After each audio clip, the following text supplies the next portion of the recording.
The first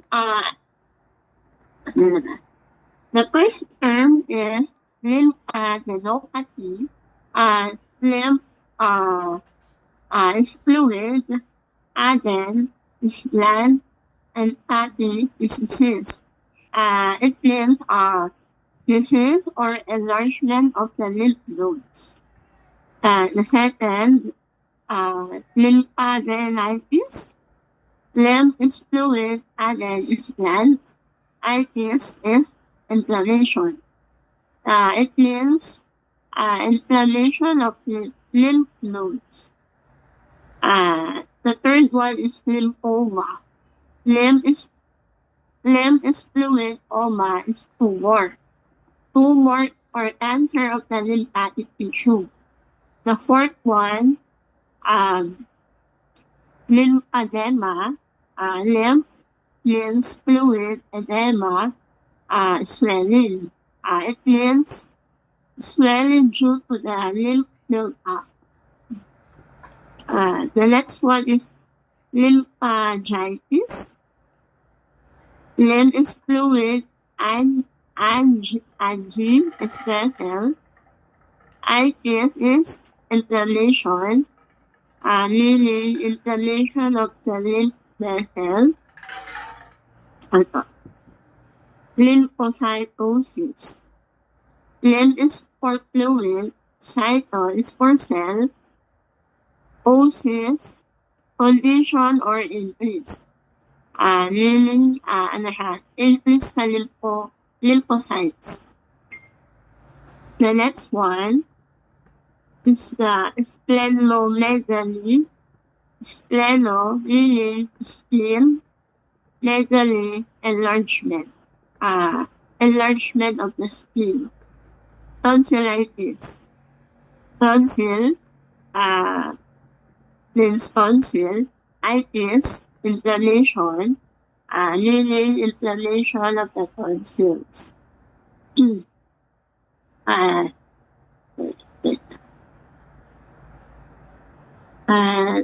Let's go to the next slide. Okay. Now, what is lymphatic system? Lymphatic system is a network of vessels, nodes, and organs that help the body manage fluids and protects against illness. It collects extra fluid that leaks out blood vessels, filters it, and then returns to the bloodstream. At the same time, it checks for the harmful bacteria, viruses, and other invaders. This makes it vital partner to the circulatory system and immune system. Without the lymphatic, our body would swell without fluid and struggle to fight infections. In short, it is essential because without it, yung body natin would struggle to survive sa mga all kinds of infection and mahirapan tayo to maintain yung the balance of our body. Next slide.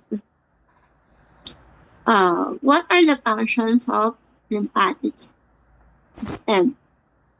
The first one is fluid balance. Collects excess interstitial fluid from tissue and return to the bloodstream, preventing swelling, or what we call is edema. So what is edema? Edema is the swelling of the body tissue caused by excess fluid build up. Where can we see it? Sa part ng body. Usually, sa feet and ankle, sa legs, sa hand, and sa face. And why does it happen, or bakit siya the doctor.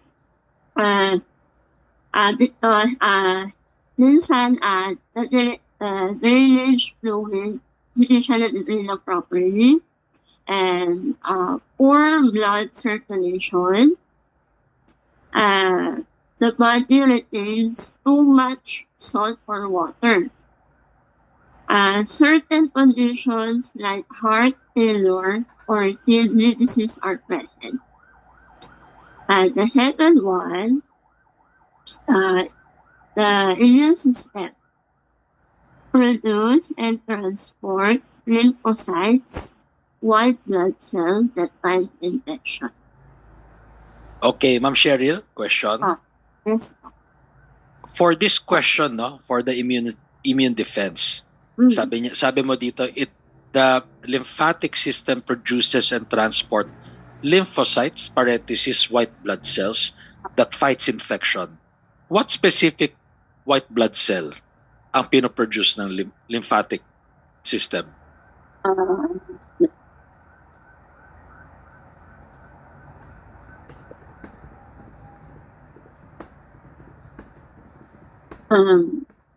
Kasi 'di ba, when you study the white blood cells, you have your red blood cells, you have your white blood cells. Under white blood cells, ilan sila?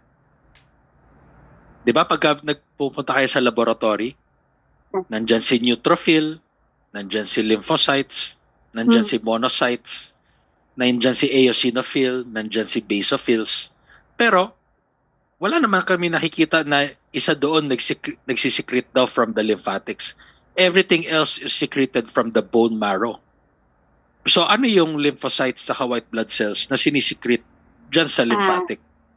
The B cell and the T cells. It's your T and B cells. Okay, so your T and B cells, for everybody's knowledge, these are the fighting white blood cells, especially for viral infection. Saan nyo naririnig yung B and T cells? Mostly.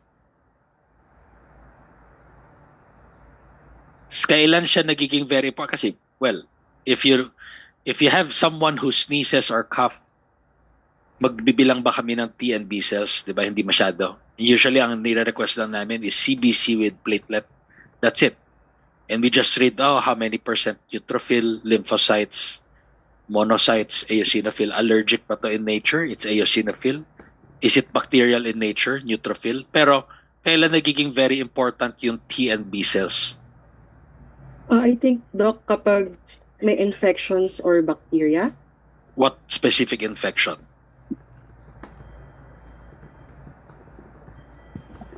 At makakatagpo rin kayo niyan sa clinic nyo without you knowing even.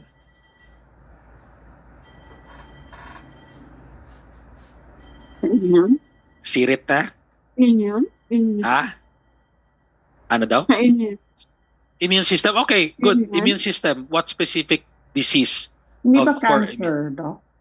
Well, cancer is one thing, but it's not on the infection side. Ano yung infection na very rampant ngayon sa Philippines na we have to review for the T and B cells? Flu? HIV. Oh. So nagbabasa kami ng CD4 count, CD8 count. We also try to count for your T and B cells which is secreted by the lymphatic because the HIV is viral in nature. So pag nakita mo yung component niya, nagre-review kami ng T and B. So and on a general sense for everybody's knowledge, we try to review the lymphatic system and T and B cells, especially if we're dealing with viral infection, not bacterial. The bacterial will be coming from your CBC mostly. Okay, so may special test yan. May serology test na ginagawa for the CD4 count, the T cells, the B cells. So, yeah, continue. But para hindi lang kayo malito whether it's bacterial or viral. Okay, go ahead, ma'am. The last one is nutrient absorption.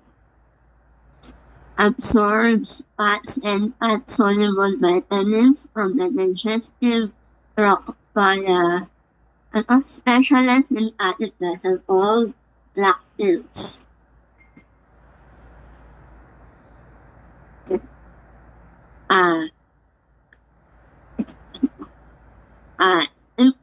This is important kasi dito natin we get all the nutrients dun sa nakakain, sa mga food na nakakain natin.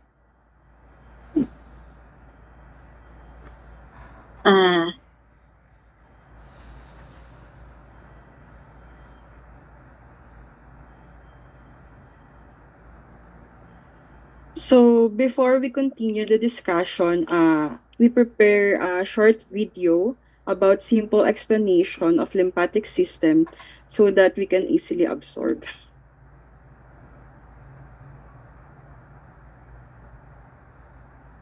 Brown, sarap, pop! Saktong timpla ng kape, milk, brown sugar. Coffee ko brown. New Vicks Vapor Drops Extra Strong.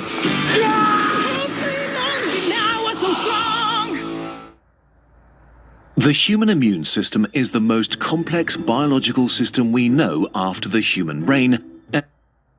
May sounds naman. Yes, loud and clear. Yes. And yet, most of us never learn how it works or what it is. Your immune system consists of hundreds of tiny and 2 large organs. It has its own transport network spread throughout your body. Every day, it makes hundreds of billions of fresh cells organized like an army with soldiers, captains, intelligence officers, heavy weapons, and crazy suicide bombers. It's not some sort of abstract entity. Your immune system is you. Your biology protecting you from the billions of microorganisms that want to consume you and from your own perverted cells that turn into cancer. It's so manifold that it's impossible to cover in one video, so we'll make a series looking at different aspects of it.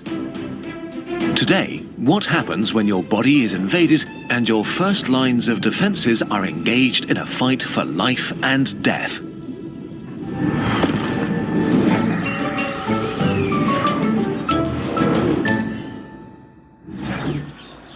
It's been a normal day, when suddenly the world explodes and an asteroid rips the sky open.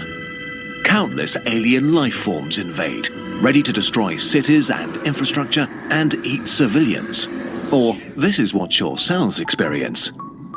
You look at your bleeding thumb that you just cut on a dirty twig in the park. How annoying. But inside the wound, a horrible catastrophe has happened. There are dead cells and blood and dirt everywhere. Even worse, countless bacteria invade the warm caverns between your helpless cells to explore their new home, steal your resources, and poop everywhere. Immediately, the first stage of your defense kicks in. The cells that survived the impact or are hurt or dying scream in panic, releasing an onslaught of chemical alarm signals that awaken your immune system. The first cells to show up are macrophages. If an average cell were the size of a human, a macrophage would be the size of a black rhino. A stoic cell in principle, but you wouldn't want to annoy it. Bacteria do annoy them. Within seconds, the large cells attack and begin killing them without mercy. They stretch out parts like the arms of an octopus and grab the bacteria to swallow them whole and digest them alive. A macrophage can eat 100 bacteria before it's exhausted. But there are too many enemies, so the macrophages call for reinforcements. In your blood, hundreds of thousands of neutrophils pick up their signals and move to the battlefield. Neutrophils are intense suicide warriors that only live to kill. They're so enthusiastic about killing that they kill themselves a few days after birth, so they don't have time to accidentally destroy your body from the inside. As soon as neutrophils arrive, they begin vomiting deadly chemicals at bacteria or devour them. They are so careless in their attacks that they are causing real damage to your own cells, but collateral damage is not their concern now. Or ever. Some neutrophils go so far to push their suicide button and explode, casting wide and toxic nets made from their own DNA filled with deadly chemicals that trap and kill bacteria. Sometimes they can continue fighting after that, even though they're sort of dead already. This is how much fun they have killing. While the battle rages, your blood vessels let fluid stream into the battlefield like a dam opening up towards a valley. You notice this as inflammation. Your thumb swells up a little and gets red and warm. The fluid brings a silent killer into the battle zone, millions of complement proteins, a sort of automated liquid weapon that stuns and kills bacteria by ripping holes into them. We made a whole video explaining them in detail. We're reaching a crossroad now. If things go well, your first line of defense kills the invaders quickly. But sometimes the enemies are too strong and would overwhelm your defenses eventually, which means certain death for you, the human. This is the hour of the dendritic cell, your immune system's intelligence officer. While your soldiers were bashing in heads, it was collecting samples by ripping bacteria into tiny parts and covering itself in it. Like a soldier decorating itself in the guts of a dead enemy. The cell leaves the battlefield and enters the superhighway of your immune system that connects all your tissues with your immune headquarters, your lymph nodes. The dendritic cell coming from the battlefield is looking for a helper T cell, which is a sort of all-purpose commander cell within your immune army. But not any helper T cell, one that happens to have just the right weapon for the bacteria that infected your wound. So it goes around and rubs itself, still covered in bacteria parts, against every helper T cell it meets. Most T cells are a bit disgusted and not interested. But after a few hours, something clicks. A helper T cell recognizes the bacteria parts. This cell is the weapon that's needed right now. The dendritic cell is overjoyed and activates the helper T cell. Locally, with multivitamins A, B, C, D, and E for daily energy and immunity. So I can be at my 100% on and off the court. My daily vitamins. In the end, we all answer to God. Okay, wait. How come your immune system has a cell that has a weapon against the specific bacteria that infected you? Well, your immune system has a perfect weapon against every possible disease in the universe, against the Black Death, the coronavirus, or an infection that will emerge in 100 years on Mars. We'll talk about this a bit more in the next video because it's very complex. So for now, just know that you have billions of unique helper T cells that each have weapons against every possible enemy. After the right T cell is activated, your second line of defense awakes and rises like a teenager that needs to get up on a school day, very slowly. Your heavy weapons are incredibly effective, but they're not fast. The activated helper T cell begins to clone itself over and over again. 1 becomes 2, 2 become 4, until there are thousands of them. Now they split into 2 groups. The first group quickly moves to help out your soldiers. At the battlefield, things are getting out of hand. A tired macrophage is ready to give up. After fighting for days, it just wants to go to sleep, like many of its buddies have done already. But now the helper T cells arrive. One of them comes to the tired macrophage and whispers something using special chemical signals. In a heartbeat, the demoralized soldier feels fresh again. But there's something else, a hot, white anger. The macrophage knows what it needs to do. Kill. Invigorated, it throws itself against the enemies once again. All over the battlefield, this begins to happen. Meanwhile, the second group of helper T cells was working on activating another line of defense, B cells, your antibody factories. Antibodies are protein superweapons that look like tiny crabs with 2 pincers to grab enemies. Just like the helper T cells, there are B cells in your body that are able to make just the right antibodies for every possible enemy. And the helper T cell is looking for exactly these B cells. After a day or 2, the right B cell is found and begins to clone itself. As soon as enough clones have been made, each B cell begins pumping out up to 2,000 antibodies per second. About a week after you injured yourself and bacteria invaded, your second line of defense finally arrives in full force. The tiny army begins to saturate the battlefield, pinching and stunning desperate bacteria. The antibodies clump them together and make them unable to move or fight, while your soldiers massacre the defenseless victims. The tide is turning fast. As the last enemies are cleaned up, your soldiers realize they are no longer needed and begin to kill themselves to save resources. But not all of them. A few helper T cells remain and turn into memory cells. They will guard the tissue for years, making sure the same bacteria will never again gain a foothold here. Similarly, a few B cells will stay alive and keep producing a low amount of antibodies, making you immune against this bacteria, maybe for the rest of your life. One day you wake up and notice that the wound has grown over and left nothing but a faint red mark. You were completely unaware of the drama your cells had to deal with. For you, the whole ordeal was a slight annoyance, while for millions of cells, it was a desperate fight for life and death. But this is just the beginning of the epic story that unfolds inside you every day and is told in full in Immune, a journey into the mysterious system that keeps you alive, written by Philip Detmer, the founder and head writer of Kurzgesagt. The book is a beautifully illustrated deep dive into the immune system, the most important thing you don't know enough about.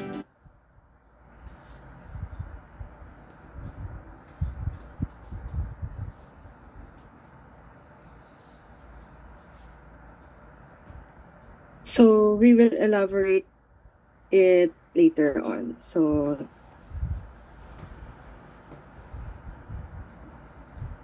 yeah. So we need to focus in this lymphatic pathways because it's like the circulatory system, but it's systemic circulation. Hold on. Yeah. So first, it start with, hindi pala ito nag-zoom. Wait lang ha. Okay.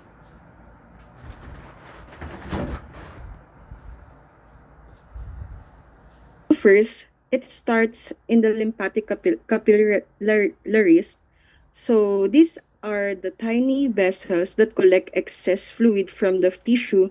This fluid is what we call the lymph. So nandito siya banda. So sundan nyo lang dyan yung arrow.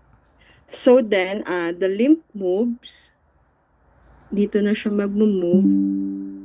The lymph moves into larger lymphatic vessels. These vessels act like a small pipe that carry lymph throughout the body. Lymph then enters the lymph nodes through the afferent lymphatic vessels. So afferent lymphatic vessel means entering. So inside the lymph nodes, ito na siya. Ito yung lymph nodes. Inside the lymph nodes, the lymph is filtered or the fluid na filter out na siya. So these structure are very important because they remove bacteria, viruses, and other harmful substances that helps protect our body. So after that, after ma-filter out ng fluid diyan, mag-exit na siya sa efferent lymphatic vessels. So dito na siya. So it goes up. So after the filtration, the lymph leaves the nodes through the efferent lymphatic vessel, or it means exiting the fluid. So the lymph then continues through more lymphatic vessels. So eto, valve na to. It's only one-way valve. Yan. Kasi bawal siya mag-backflow. So then the lymph then continue through more lymphatic vessels, which eventually join together to form larger structure called lymphatic tracts. So papunta na siya dyan. Hindi ko alam kung nakikita nyo to. Basta ito yung lymphatic ducts. Napapunta siya sa subclavian vein. So kapag parang na-flow na siya dito pataas, mapupunta na siya sa bloodstream. So, ganun ulit yung circulation niya. Pero hindi siya nagba-backflow. So, in short, it start with capillaries, vessel, afferent, or the entering vessels, lymph nodes, filtration, and then exiting to vessels, and vessels again, para pumunta dun sa trunks. Tapos, magpo-flow siya magdi-drain siya dun sa subclavian veins or sa bloodstream. So, yeah.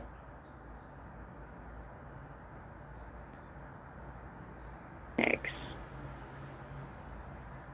Ala, paano yun? Ala na. So, for lymph naman, so lymph is clear fluid that comes from our tissue fluid. It contains more white blood cell than plasma, which helps the body fight infections. So this lymph enters lymph node through the afferent lymphatic vessel, meaning it's coming into the node. So ayan siya. Wait.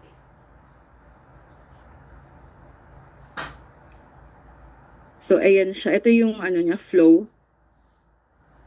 Then inside the lymph nodes, the lymph flows in one direction or passes through spaces called sinuses, first in the cortex and then into the medulla. So there are two types of cortex, outer cortex and inner cortex. Yan. Tapos ito yung mga cortex niya. Yan. Tapos ito yung medulla. Diyan, inside dyan. So, ayan. So after it is filtered, the lymph exit the nodes through the efferent lymphatic vessel. So the lymph must be returned to the bloodstream to help the normal blood volume or the pressure. Kasi kapag hindi nakadaloy ng maayos yung fluid sa bloodstream, magiging thick yung blood natin. So mahihirapan siya mag-circulate. So next is lymphatic vessel. So lymphatic vessels are similar to veins. So but they are thinner walls and more bulbs. Ito yung mga bulbs niya. Ayan.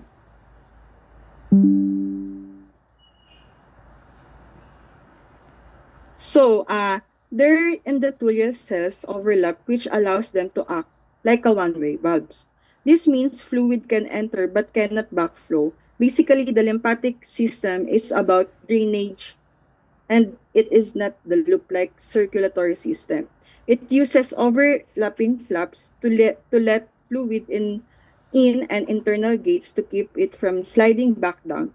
So this keeps the dirty fluid moving in one direction towards the lymph nodes or the filtration cleaning station. So overlapping endothelial cell. So ito siya. So it acts like a tiny swinging doors. Ito yung doors niya. So when the fluid builds up in your tissue, it pushes against these flaps from the outside. So the door swing inward toward the fluid or the lymph to enter the vessel. So once the pressure inside the vessel increases, the flaps are pushed shut, preventing the fluid from leaking back out into the tissue. So the direction, you notice this red arrow pointing up. So yung fluid kasi pataas siya papunta sa sa veins natin eh. So kahit yung fluid nasa lower part of our body, pataas pa rin siya. Kasi one-way flow lang din. So you notice the red arrow pointing up. Lymph only travels in one direction toward the neck, where it eventually empties back into your bloodstream. So, Ma'am Andrea, side question. For example, there's a blockade kasi you guys are saying that the direction of the lymph flow inside your lymphatic vessel is one-way valve, no? Ibig sabihin, isang direction lang ang punta. Kung it's up only, no? What happens now if there's a blockade? Like the blockage, Doc? Yes. Doon naman pupunta, Doc, yung lymphedema. Magkakaswell na kasi hindi na maayos yung flow nung fluid. So, magkaka-swell up, ganyan. So what do you mean by lymphedema? Lymphedema yung sinasabi mo, no? So the Apo. lymphedema, pag sinabi ng lymphedema, ano yung presentation ng patient that when you see that patient in the clinic, okay, there must be something that is blocking the one-way valve system of the lymphatic vessels. Ano yung nakikita niyo? Mas malaki yung, kunyari, yung dalawang arm niya. Okay. Yung makikita mo na maga talaga siya, like manas, ganun. Hindi, magkaiba ang maga sa manas eh. So, Like parang, basta malaki siya. Mas Okay. malaki siya sa natural image nung isang arm. As in, parang manonotice mo talaga kasi nagkaroon na ng, malalaman may build up talaga ng fluid. So, lumaki siya. okay, but for the sense for everybody's understanding, once you see that, no, what's the difference between swelling and edema? Edema. Edema, Doc, more on fluid eh. I think swelling is more likely the trauma. Something. Anybody? It's a result of inflammation, di ba? So, di ba, we're talking about two things, sir. It's number one is inflammation or swelling. Number two is edema. Those are two different things. No? So how can once I eyeball ko pa lang yung patients, pag nakita ko na pumasok siya with the leg or with the arm, no? How do I say na, okay, this is edema, okay, this is inflammation? How do I distinguish those two? well, for one, swelling, if there's swelling, the area that is swollen is usually reddish and hotter. Okay, good. Okay. Reddish. There's rubor present. That's Yeah. redness. Okay. Yung nabanggit nyo is hot, no? Yeah. There's dolor, no? Na present, no? There's hotness when you touch it, no? Do you see that on the edema side? No. No, di ba? So, ibig sabihin, if I check the area, let's say I'm talking about the left leg ng patient, there's presence of redness, there's presence of swelling, or there might be presence sometimes even of pus. Then I can confirm that that's inflammation. That's not edema. But how about, let's say, when I say edema, ano naman yung nakikita mo sa paa or sa arm? Kapag tinap mo siya, Doc, parang hindi siya bumabalik agad. So what do you call that? Forgot. That's non-pitting edema. Oh, okay. Di ba? Ano difference naman ng pitting sa non-pitting? Pitting is if I pressed it, hindi bumalik yung skin niya, may lubog, nandun nakauka yung, di ba, this is the skin, tapos pinindot mo siya. Pagka tinanggal mo ngayon yung kamay mo, nandyan yung thumbprint ko, lumubog.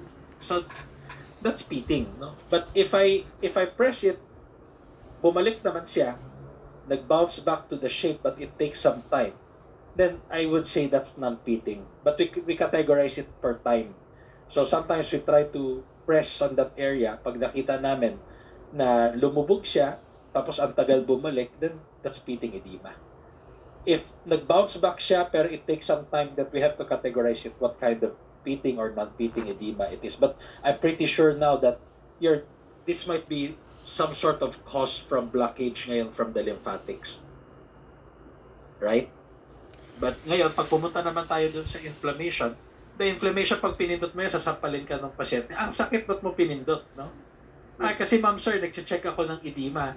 Sira ulo ka talaga, di ba? Gaganunin ka ng pasyente. Kasi this is not even edema, this is swelling, no? May redness, may swelling. So, my take-home message for the class is once you see there's redness and swelled up yan, awa niya ng Diyos, huwag niyong pindot-pindutin yan at nag-check kayo ng edema, no? Kasi baka mamura kayo ng pasyente. But if it's pitting, or it's per se edema, and you know for a fact that there's presence of lymphatic blockage, then you're warranted to do that pitting exam.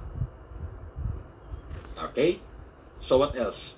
So for example, let's say on the swelling, what else do I see apart from the redness saka yung swelling sa area, ano pa yung check namin?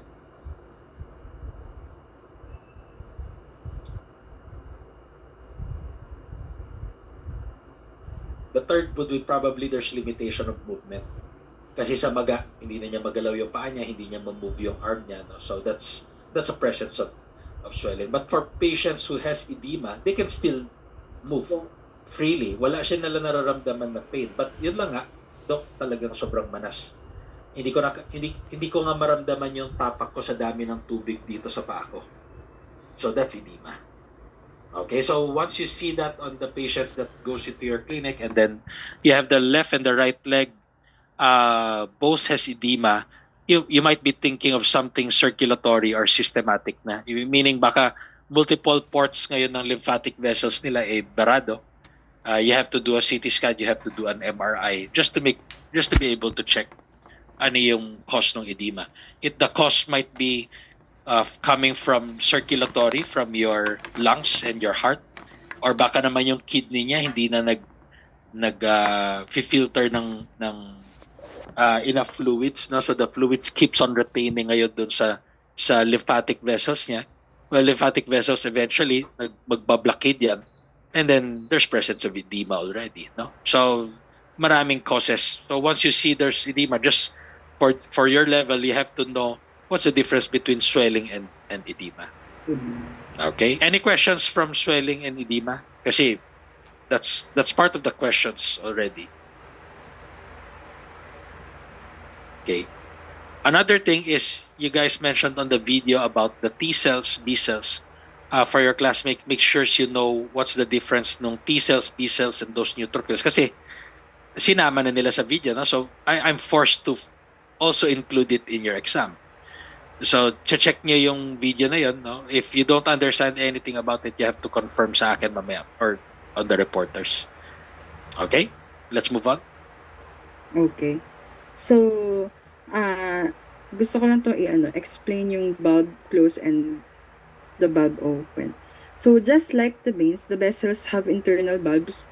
So, ito yon. So, these act like a locks in a canal, ensuring that once the fluid moves forward, it cannot slide backward. So, since the lymphatic system doesn't have a pump like the heart, it relies on the movement of your muscle. Kapag humihinga ka, dun na gumagalaw din yung fluid.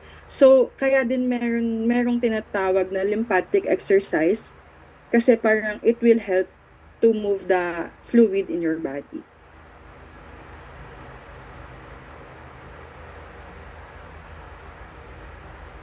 So, next.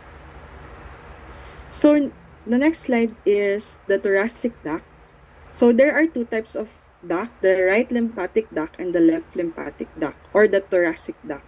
So, the right lymphatic duct, or the small side, it only handles 25% of fluid in our body. So, it only collects fluid from the right arm, the right side of your chest, and the right side of your head. It dumps all the fluid in the right subclavian vein. So, ito yung subclavian vein. Ay.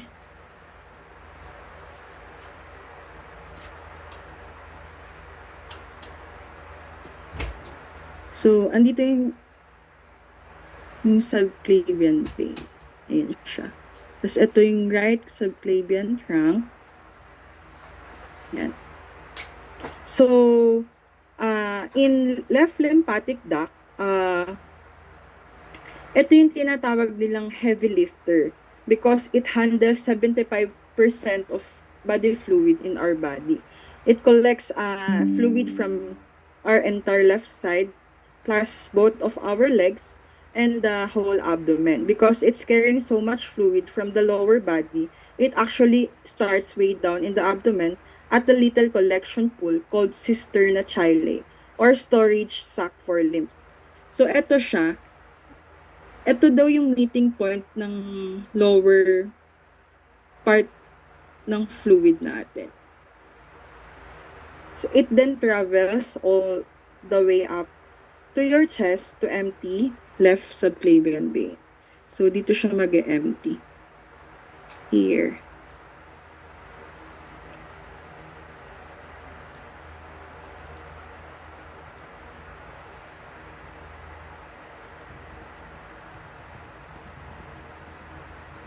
Okay. So, lymphatic lungs will present, Cheryl.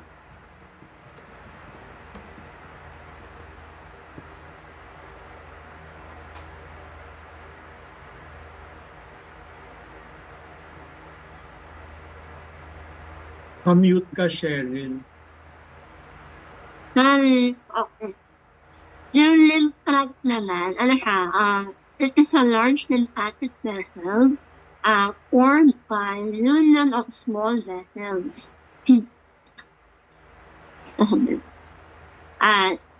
also transports lymph toward to the lymphatic ducts and then return excess fluid to the bloodstream. It also supports immune function, lymphocytes.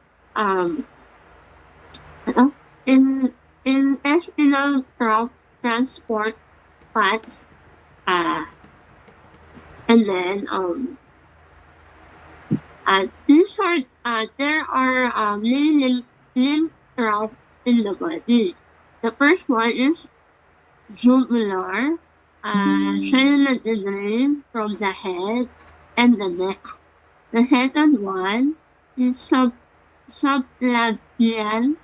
It drains naman the arm or the upper limbs. The third one is bronchomediastinal. It drains the chest area or what we call thorax. The fourth one is the intestinal. It drains the digestive organ. And the last one is the lumbar body. It drains the lower limbs or the pelvis. What happened? Hindi siya na-drain properly. Yun na, it feels swelling or the lymphedema. It will also increase the infection, poor fat absorption, and tissue damage over the time. What are the common cause? Minsan, nagpa-blockage, injury or pwede siyang ma-surgery, or infection, saka congenital defects.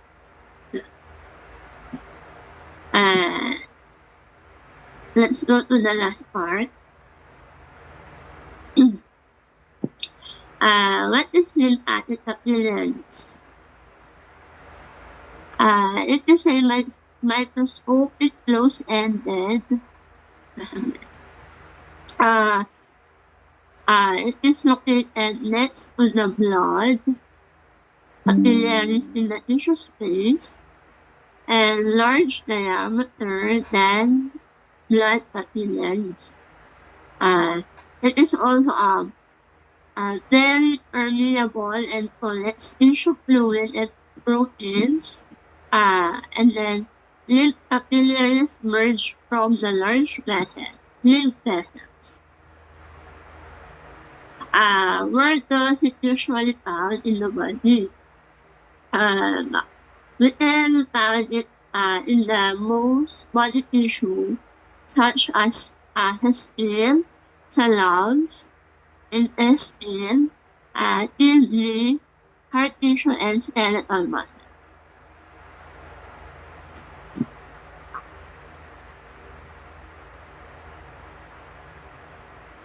Okay, next we will discuss the components of organs and structures. So it is composed of major lymphatic organs and secondary lymphatic organs. Detail will be discussed in the next slides. Next slides. So here is the primary organs. We have bone marrow. It is the soft tissue inside bones where blood cells are produced. The functions is produce lymphocytes, B cells, and T cells precursors. B cells mature here, generates all blood cells, RBCS, WBS, and platelets, essential for immune cell production. Um, because it contains stem cells that generate all types of immune cells. It ensures a continuous supply of cells needed to fight infection and maintain immunity. So the second primary organ is the thymus. It's a gland located in the chest behind the sternum. Um, the thymus is large and active in childhood but shrinks with age as immune activity decreases. And the function is it matures T lymphocytes or T cells, trains T cells to distinguish self versus non-self, and prevents autoimmune reactions by removing T cells that will attack the body's own tissues. So this process ensures that the immune system can defend against pathogens without harming self cells. Um, next, Next is T cells versus B cells. So T cells, it matures in the thymus, while B cells, it matures in the bone marrow. And T cells, it is responsible for cell-mediated immunity, which involves direct action against infected or abnormal cells, while B cells are responsible for humoral immunity, which involves antibody production. Functions of T cells, we have directly killed infected or cancer cells, coordinate immune cells, activate other immune cells, and functions of B cells is produce antibodies, neutralize pathogens indirectly, provide immune memory. So for this easy analogy is T cells is like soldiers that destroy infected cells, while B cells is the factories that produce weapons, antibodies. Next, please. So next is the secondary organs. We have the lymph nodes. Balik tayo, Kathleen. Balik Okay. tayo on the T and B cells. No? So, class, very important slide. I-memorize niya na tong slide na to kasi we have two questions from T and B cells. Again, Kathleen, what's the difference between T and B cells? The easy explanation for that is T cells destroys infected cells, while B cells produce antibodies to fight pathogens. Yes. So, T cells ang nauuna. When you have the T cells, they are the frontliners. Sila yung mauuna ngayon to meet those infection when you have flu. And the B cells are the one who naaalala nila kung sino yung na-meet ng T cells. Now, when they remember, they're able to provide you with your immune memory. So, if you ask me about the flu vaccination, so why do we have to give it yearly? Why not just take it once and then you're good? Because the nature of the flu, pag nakita niyo yung flu natures natin ng mga viruses, they try to adapt. Every year nagbabago ngayon yung genome nila. So it's up to us also to try to remember what happened on the last year, and then our scientists or yung mga gumagawa ng mga vaccinations, they try to adapt kung ano yung panibago, and then they want to introduce that initially to you. So when we introduce the vaccine to you, that's like a T cells mediated immunity ang tawag namin. When we give the vaccine to you, it doesn't mean that we try to cure you already. The vaccine acts like a T cell na it tries to introduce you for your body to be able to produce your B cells or B memory cells. In that way, na pag nagkaroon kayo ng flu 3 months or 4 months after your vaccination, then your body is now ready, or they are more capable to, I've seen this. We've seen this flu before, or we've seen this virus before. Now I remember. We can easily make a new B cells to fight this infection. So remember, if I make a true or false or multiple choice, which is the cell-mediated immunity, the answer is T cells. Which is your humoral, or which is your immune memory cells, the answer is B cells. So there's two questions for the finals with this slide alone. Okay, move on. Another secondary organs is the lymph nodes.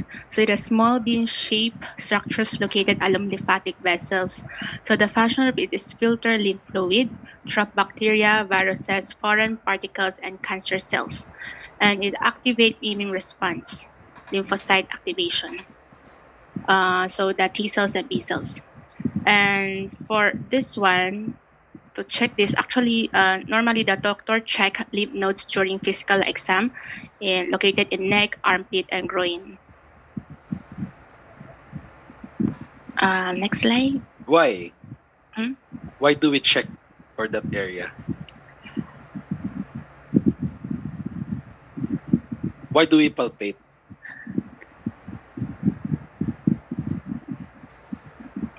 Those area, sa neck, armpit, groin.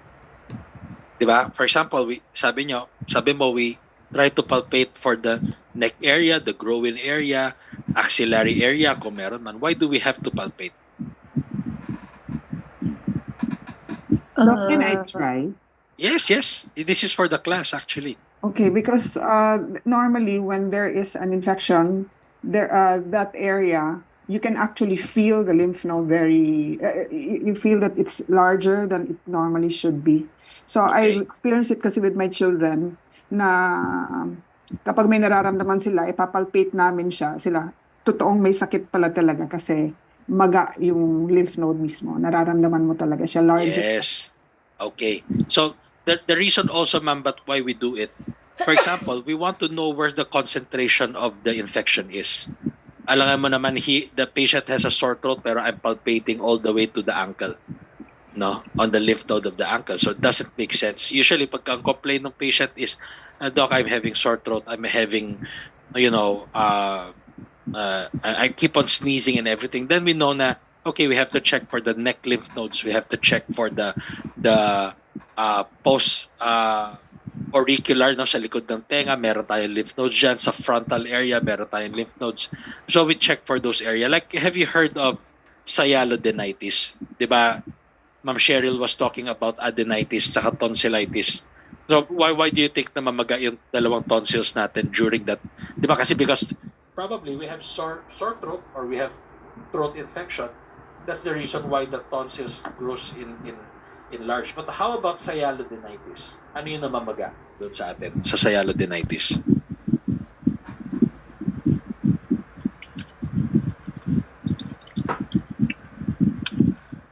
Diba? Pagka kinapa nyo tong dito sa ilalim ng mandible nyo, may dalawang bilog dyan. Napapansin nyo itong area. So pag nagkaroon kayo ng, let's say you ate chocolate the night before, tapos nakalimutan mo mag-toothbrush, all of a sudden you have 2 golf balls here. Alam na namin na it's from the salivary gland, nag-infect yung buong salivary gland. It's what we call sialodenitis. So sobrang magayan, hindi ka makakalulon, hindi ka rin makataste ng maayos because of that inflammation dito sa mandible area. So we try to give antibiotic, we try to give fluids to the patient para hopefully in 1 week's time mag-subside ngayon yung sialodenitis or yung the lymph nodes located in your lower mandible. So that's the reason why we palpate. So we know where the concentration of the infection. Okay? Questions from the class before we move on? Wala naman. Okay. Okay, next secondary organ is the spleen. It's the largest lymphatic organ located in the upper left abdomen. So the spleen filters blood by removing pathogens and recycling old or damaged red blood cells and helps activate immune response against infection. So the spleen stores platelets and a small amount of body to help the body respond to injury and blood loss.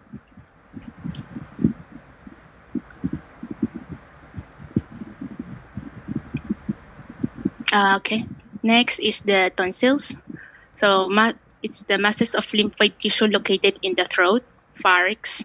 The function is first line of defense against inhaled or ingested pathogens and trap bacteria and viruses entering through the mouth or nose. The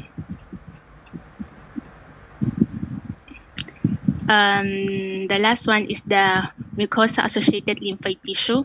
It is a type of secondary lymphatic tissue located in the mucosal linings of body systems that are exposed to the external environment. It acts as the first line of immune defense at body entry points. So we have components of MALT is diffuse lymphoid tissue, scattered immune cells, organized lymphoid structures. We have tonsils, pairs, patches, and appendix. Then functions of the MALT is immune surveillance, initiate of immune response, and antibody production. That's all for the organs. So we prepared 3 clinical cases based on lymphatic system. So the first case is Okay, hold on, Andrea. Let's have a 15-minute break muna before you go to the clinical cases. For everybody, you get your coffee, you get your ano. Si baka yung iba natutulog na dyan, no? We can't see them, and then or tropical disease. It also called elephantiasis. So this case involves 34 years old male farmer from a rural area who presented with progressive swelling of the lower limbs and scrotum. He was diagnosed with lymphatic filariasis, a parasitic infection caused by filarial worms such as Wuchereria bancrofti. This disease is transmitted through the mosquito bites. The worm lodged in the lymphatic vessels, causing obstructions of the lymph flow. As a result, fluid accumulates in the tissues, leading to severe swelling, also known as elephantiasis. This case highlights how damaged the lymphatic system can severely affect fluid balance and body structure. So if you're wondering if forever na ba ganyan yung itsura niya, it depends kung gaano ka-damage yung system. If damage na talaga siya, permanent na siyang ganyan. So, yan. So, for our second cases is acute cervical so hold on. We go back again on the first case. Okay. Elephantiasis, anong klaseng transmission again? How do you get this? From mosquito bite, sir. Mosquito bite. Okay, what's with the mosquito bite? It's infection by filarial worms, sir. Doc? Yes. No, kasi diba, the mosquito on the hatchlings, saan nabubuhay ang mga mosquito? Diba pag yung mga DOH nyo at saka DOE, pag nagkakaroon ng mga puddle of waters, diba, natatakot tayo ngayon sa malaria, natatakot tayo sa, we might have those mosquito born again. But this one, the elephantiasis or the filariasis, it's most concentrated on South Africa. South Africa. So, bakit nakasulat dito? 34-year-old rural tropical area. Now he has progressive leg swelling, and then he was diagnosed with lymphatic filariasis. And then they ask where the location is on lower extremity and scrotum. But scrotum?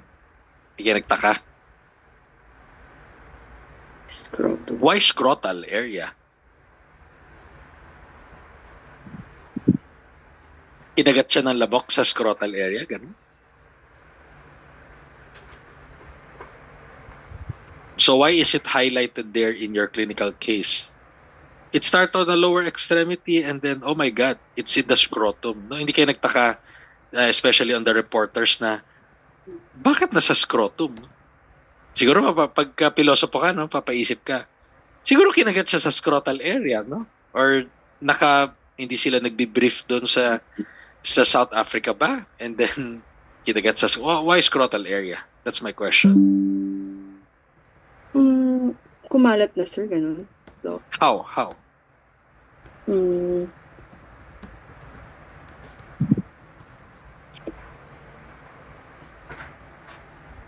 What's the nature of filariasis or lymphatic filariasis per se that it goes into the scrotum?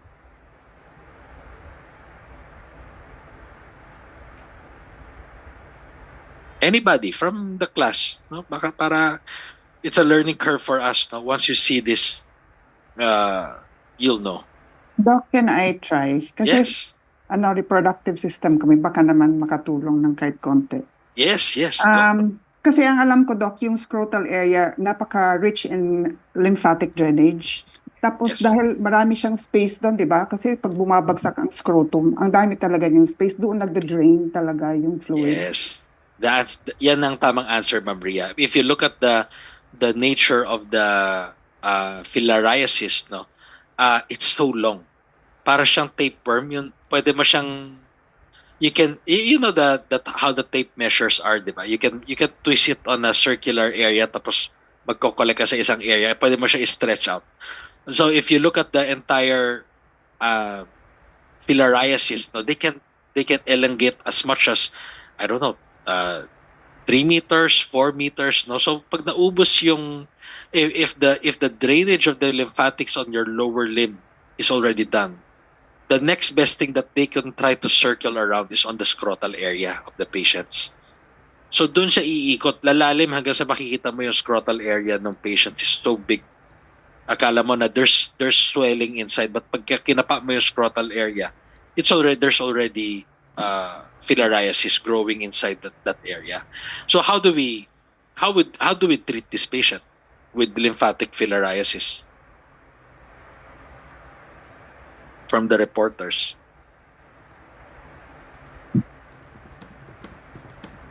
May mga antibiotic, Doc, pero mostly parang hindi din enough. Okay, so what do we do?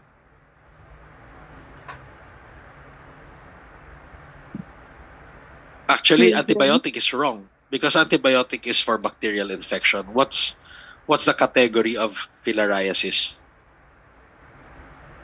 Is it viral? Is it bacterial? Is it fungal? Is it parasitic? Ano siya?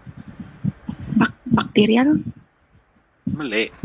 Filariasis is parasitic, yes, from Ma'am Desiree Domingo. It's parasitic in nature, right? So, when you say parasitic, ano yung mga binibigay naming gamot for parasites? Lahat ng may zol, may bendazole, nakarinig na kayo nun? No? And any antiparasitic drugs that we can give, no? Metronidazole, albendazole, you name it, anything that has zol, we can give that. But for this case, nakita mo yung lalaki na he has like an elephant leg already, meaning punong-puno na ng filarial worm yan. Then we have to open up that leg and then remove all the parasites. Even the scrotal area, we have to excise the scrotal area. We have to take out all the parasitic worms inside because the albendazole drug or mebendazole won't no longer work kasi ang laki na ng parasite doon sa area niya. You have to remove the entire area. Okay? So next, any questions from the class for lymphatic filariasis?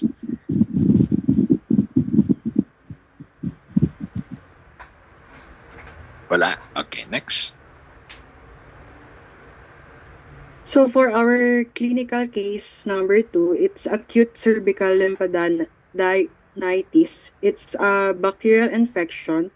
This case involves a 7-year-old who developed painful swelling of the neck lymph nodes following a throat infections.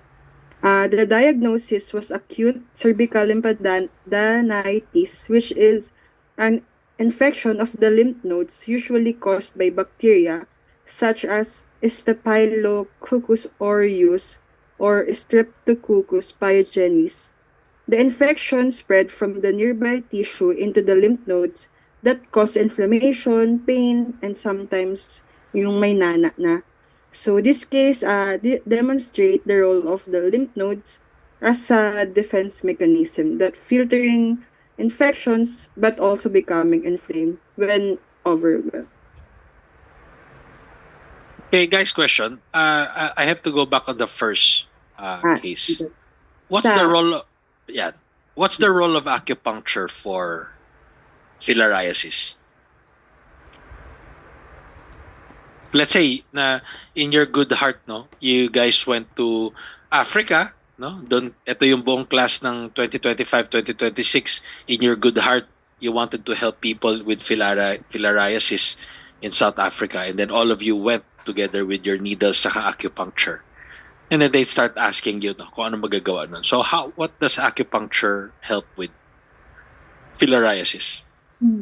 I think, Doc, it can help for pain and reduce the swelling. Yes.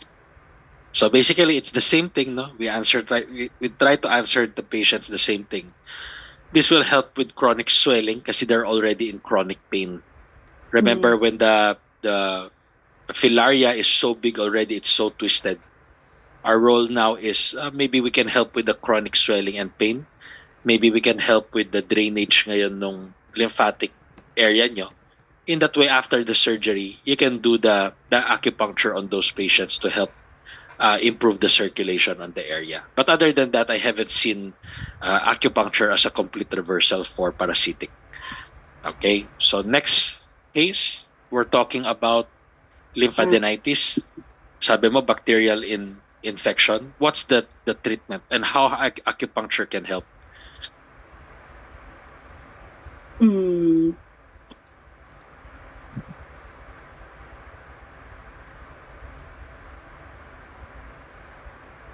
Antibiotics.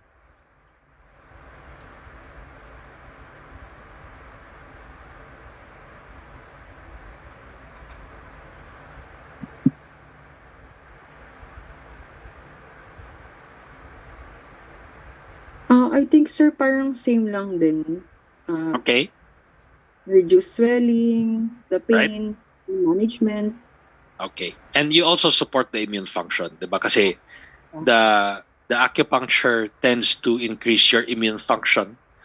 Ang sabi sa study natin is they would want to increase the secretion of your WBC by doing those several sessions for acupuncture. So you can reduce the swelling, you can manage pain, and then you can improve your immune system function. But for this case, nakasulat dito is it's caused by Staphylococcus aureus and Streptococcus pyogenes. Normally we give that through antibiotic already. We can start the patient on Coamoxiclav 625 or 1,000 milligram already. Or ano pa ibang management, especially for ito may picture no? Kita mo magang-maga, no? So ano ginagawa namin diyan? Papasok, 'di ba? Pag pumunta kayo ng hospital and then a doctor sees that, what's the next thing that he will try to advise? Na ganong kalaki. Doc, puro ano na ba yan? Nana? Nana na yan. Oo, inflammation yan. It's not edema, so don't press it, no? So makikita mo pa, di ba? Tama tayo? There's rubor, redness, there's dolor, there's pain, and then there's swelling already, no? So if you see those 3 signs already, don't press it kasi maga yan, no? It's high inflammation already. So the management that I'm looking for or the answer I'm looking for is incision and drainage. Narinig niyo na yun? So yung sasabihin ng surgeon sa inyo, ma'am, sir, masyadong maga pa siya, masyadong red. What you ought to do is maybe we can give antibiotic for 5 days. After the 5 days of antibiotic, medyo mas hinog na yung pus. Then we can do a cut incision here. So we can drain the pus. Tapos tatahiin namin ulit. So usually it's incision and drainage, and then afterwards, that's where acupuncture goes into play. You can start acupuncture on the area for swelling, for managed pain, and support immune function already. Okay? Questions with the second case? Doc, yung itong lymphadenitis, iba pa rin ba siya sa kulani in Tagalog? Or? Pwede. Kasi nasa jaw area siya. Usually, diba, the kulani is on the neck tsaka itong lower jaw area. It might be I can't say kasi medyo malaki, but it could be na pwedeng kulani, no? Kulani is a general term kasi for lymph node. Doc, may kulani ako . Saan? ang daming kulani, no? Buong katawan mo, you have kulani. Pero saan yung kulani? So, but on the medical sense, we're talking about lymph nodes and lymphadenitis. So this is one picture to look at, possible lymphadenitis. But what's my differential for that photo? You can also say na, no, it's not lymph node. This might be a cellulitis. Nagkaroon siya ng pus dyan sa area, kinamot niya, nag-infect, lumaki. I could argue na this is not lymphadenitis. This could be a cellulitis case. Magkaibang antibiotic ang bibigay. So we could argue with that based on the picture, but I listen to you. You guys are the reporters for this. So it's lymphadenitis. Okay. Okay. So, malapit na, guys. So, for our last clinical cases is Hodgkin lymphoma. 23 years old male college student presented with painless enlargement of the lymph nodes in the neck along with the night sweats. He was diagnosed with Hodgkin lymphoma, a malignant condition of the lymphatic system involving abnormal B lymphocytes and the presence of red Sternberg cells. This is cancer, typically starts in the lymph nodes and may spread to other lymphatic region. It is painless. Lymph node swelling is one of its key clinical features.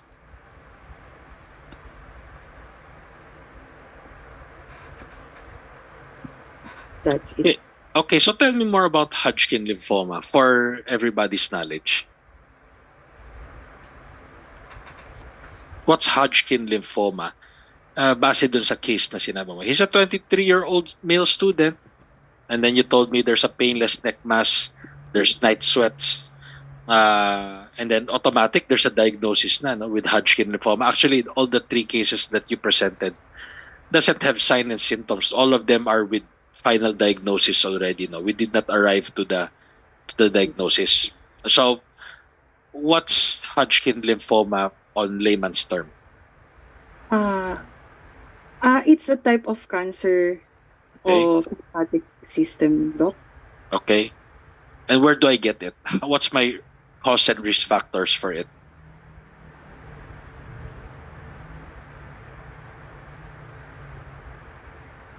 Anong virus ang nakalink together with your Hodgkin lymphoma? It can be genetic. No, virus. Anybody from the class. What virus is linked together with Hodgkin lymphoma? Yun ang una namin tinatanong. HIV? No? EBV. Narinig ko na eh. May nagsabi na. Epstein-Barr virus. It's Epstein-Barr virus. Saan natin nakukuha si Epstein-Barr virus? Tumatama pala yung fan sa microphone mo, Kathleen. Ay, sorry. It's okay. Where do we get the Epstein-Barr virus for Hodgkin lymphoma?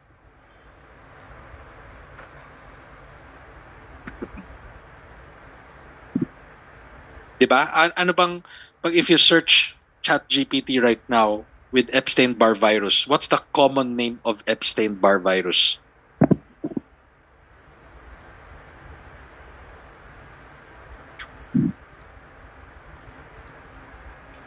Na siguro ginagawa niyan no nung 15 years old, 16 years old, 'di ba? Sobrang in love tayo sa girlfriend at boyfriend natin. Yan ang gawain natin no nung 15. Pamigay na to no. So ano, paano natin nakukuha si Epstein-Barr? Ha? Kissing. Oo, 'di ba? So when you say Epstein-Barr virus, I'm a 15, 16, 17 years old male individual and my hormones are raging, no? So I want to kiss this and kiss that, no? Kung sino-sino nino ka na in love, no? During high school, during college, no? So when we look at Hodgkin lymphoma, the main cause or one of the cause or risk factors is your Epstein-Barr virus. The common name of your Epstein-Barr virus is your Cushing's disease or Cushing's virus. Tama ba? Yan nakasulat sa ChatGPT. So, pag tinatanong ngayon sa inyo ng mga nakakabata na nagkaroon siya ng Hodgkin lymphoma, ma'am, sir, no, how do I get this? I'm 15-year-old, I'm 16-year-old, I'm healthy. How the hell did I get a Hodgkin lymphoma? Then you can answer, ma'am, sir, kasi one of the risk factor is kissing. Meron ka bang multiple partners or multiple girlfriends mo sa high school that you're doing? Pag sinabi niya, oo, then automatic now you know the cause and risk factors already why the patient has a Hodgkin lymphoma. No? Kasi tama, sabi mo nga, the clinical case study is you have a 23-year-old male college student. What do we do in college, by the way? Studying? Diba? So if you look at the history for this, especially in the US na mas liberal sila, then you have multiple kissing partners. So the rate for Hodgkin lymphoma is higher, especially on Caucasians compared to Asian. No, so pag nakikita mo, kasi we're a country of more conservative, unlike on the European sa Caucasians the country, no. So that's one. And then number two is if you have a weakened immune system. So I might say that Sir Michael is right. Usually magkakasama ang Hodgkin, Epstein-Barr virus, and HIV kasi when you do have HIV, ano ba ginagawa ng mga HIV patients? They also have some degree of parenteral at saka sexual act, also kissing, no, kasama doon. So magkakasama. Minsan we see some patients na they already HIV positive and they're also positive for Hodgkin lymphoma. Then that's how we know what's the history is going about dun sa patient, especially the young. So medyo shocking sa kanila kasi we see 21, 16 years old, 17 years old, 21, 22 years old, very young, but they're already facing HIV tsaka Hodgkin lymphoma.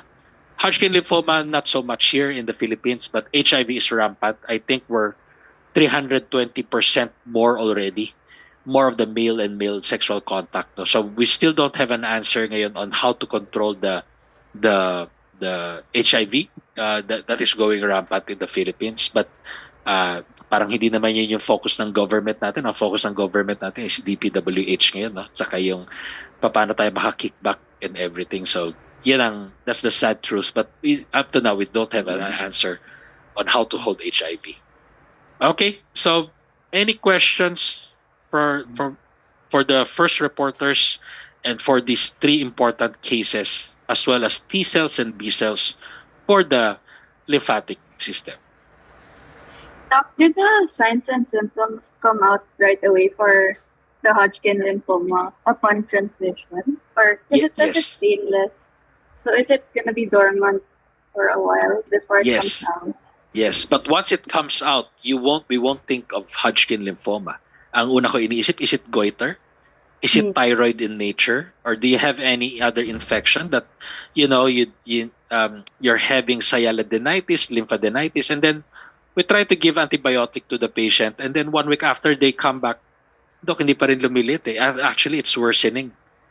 Okay, something might be wrong. We might have to do an MRI and CT scan, and then boom, now you see Hodgkin lymphoma for these cases. No, so very tricky case, especially for kaya guys, diba, I told you when you present, you don't present directly with the final diagnosis. You try to present it with the sign and symptoms, and then we slowly gear our way towards the final diagnosis. Kasi I can, based on the picture with this presented with the Hodgkin lymphoma, I can easily say, probably it's sialadenitis, probably it's goiter, probably it's thyroid in nature. You have to argue for it, diba?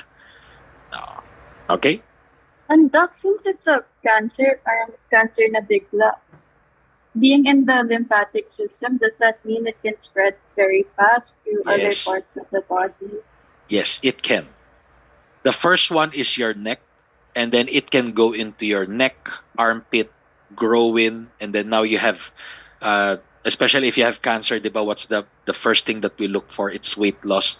Some of the patient, Doc, malakas naman ako kumain, no? Pero why am I losing 1 kilo, 2 kilo, 3 kilos in a matter of, short few days? And then all of a sudden, I'm having night sweats that I can't explain. It doesn't add up, diba? But the night sweats and weight loss and the fatigue, you can also see this on TB patients. So I might think ngayon sa clinic, I'm not going to jump into Hodgkin's. I might think now maybe he has some TB on the lymphatic area, napunta yung TB doon. He's having night sweats. We want to do an X-ray. We want to do a lateral X-ray just to make sure that it's not TB. And then here comes the X-ray. It's clean. Here comes your T3, T4. It's all normal. Mag-isip ka na. The next big thing is Hodgkin. But you don't want to conclude ASAP na, oh, sure, it's Hodgkin, no? Kasi it's by ruling out, no, on how we arrive on the diagnosis. What's the treatment of chemo, radiation, or can you take that out? Yeah, it's highly curable. We try to do a little radiotherapy. It's up to the oncologist also to ask if we're going down to the chemo route. Not so much already. I think Hodgkin could be surgical. Itatry tanggalin ngayon yung affected area. And then we start doing the radiotherapy. Just in case it's needed. But we need the oncologist opinion for this. Usually it depending on the severity ngayon nung Hodgkin lymphoma for these patients. Why, you have a family member that does have? Wala naman. No, okay. Curious lang. Because it's such a simple thing and you can contract it so easily and then all of a sudden it's cancer. Yes. Kaya diba, when we try to explain it, especially on those patients that has HIV tsaka Hodgkin's, everybody's shocked. Actually, it's 16 years old, 17 years old, we do counseling on that. They're shocked kasi parang, I'm still young. And then I have the entire world ahead of me. And then you're saying na I have Hodgkin, I have HIV. So it doesn't add up. It doesn't make sense. Sometimes that patient goes into depression. Sometimes that patient, wala. Sumuko na siya. Ayaw na niya. Kasi, I mean, how can this happen? I'm still young. I only have 2 sexual partners, but apparently the sexual partner that I have na male is meron pala siyang other 10 partners na ongoing that I didn't know about. No? So it could happen to anybody. So make sure that you know who your partners are and who you're marrying. No? Importante, di ba, bago ka mag-asawa, mag-take ka na ng family history. Ikaw ba? Sino ba yung mga partner mo? No, mga ganun, no? Dapat pinupulis niya na yan, no? Kasi that's the risk factor that you can get. Okay? Questions? Doc, I have a question. Go, sister. Actually, I just want to share because this week I went to have the laboratory for the TSH, FT4, and FT3 because the doctor asked me also to have ultrasound at that laboratory because this time I have really my neck is big, no? Here like this. But the thing is the result, it's normal. And then up to this time, even I am drinking water and eating solid food, it's really painful. I don't know really. That's why they asked again to go to ENT really to have that. I couldn't remember the term to check really the one inside. Endoscopy. Endoscopy, yeah. That is the one I was thinking. What is the problem really? But if you're swallowing, sister, masakit ba? Yes, even the Okay. water though. Even the water. Okay. So number one and is it's you big want. really here. I mean, nakakapa mo siya? Medyo malaki na yung neck mo ngayon comparing before? No, yes. No. So pwedeng ang number one cause niyan is we want to rule out for any tonsillitis or sialadenitis. Baka you like to drink a lot of coffee or chocolate? No, I'm not drinking even cold water and also chocolate. I'm avoiding because if I will eat or drink, really it's painful, it's itchy. Yes, ma'am. So ang mangyayari niya, sister, is you have to visit the ENT kasi the ENT is the only one who has access ngayon on the video going inside. We want to know ngayon, since you mentioned that you already did your TSH, your T3, T4 and the thyroid function tests are all normal, ultrasound of the thyroid is normal, tama ba? Oh, Yes, so yes, Doc. it won't justify na bakit kami enlargement on the neck area. The next best thing to do is to ask for an ENT to get a scope inside your oral cavity. Baka naman maga na pala yung lymph nodes, hindi pa natin alam. It might be the cause. So I have to wait for the ENT to suggest. But for the meantime, hopefully, we can speed up the process if you can visit after this or this coming weekend kung available yung ENT. Then you have to visit para masilip na natin kung ano yung cause ba talaga niyan. No? Yeah, But I won't wag ka matakot sa case na to, sister, kasi hindi naman lahat ng magaang leeg Hodgkin lymphoma, no? So don't jump into conclusions na it's Hodgkin, no? Kasi no, I don't want to play dirty minds on you, but have you been kissing anybody? Di ba?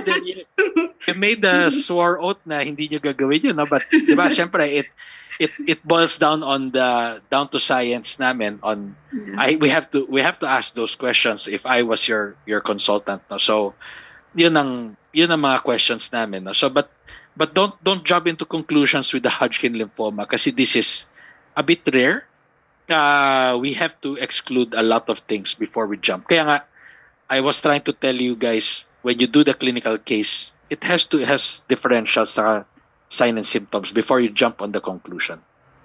Okay, so sister, just message me and then kung anong result ngayon nung endoscopy, you can share it to me and then we'll try to reassess kung anong nagiging problem.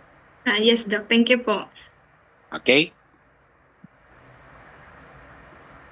So, we prepared games pero mukhang hindi ko alam kung may time pa. Siguro later on na lang kapag tapos nung next reporter para makapag-prepare sila ng mahabang explanation. Yes. Maybe we can finish this, wrap it up already. Okay. And then we go now next to the reproductive group.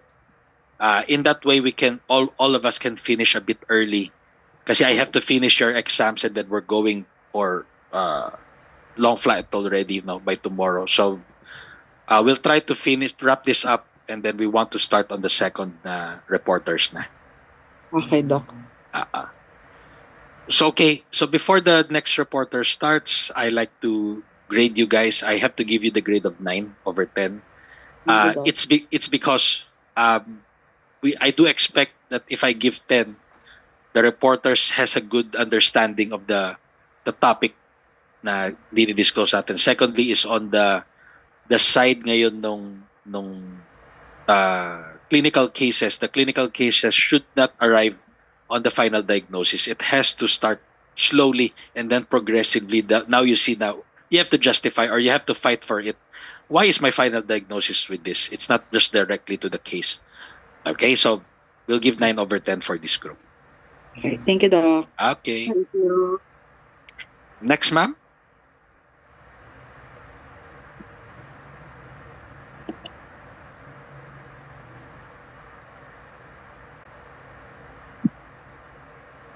Hindi na yung next. May we be allowed to share our screen, please?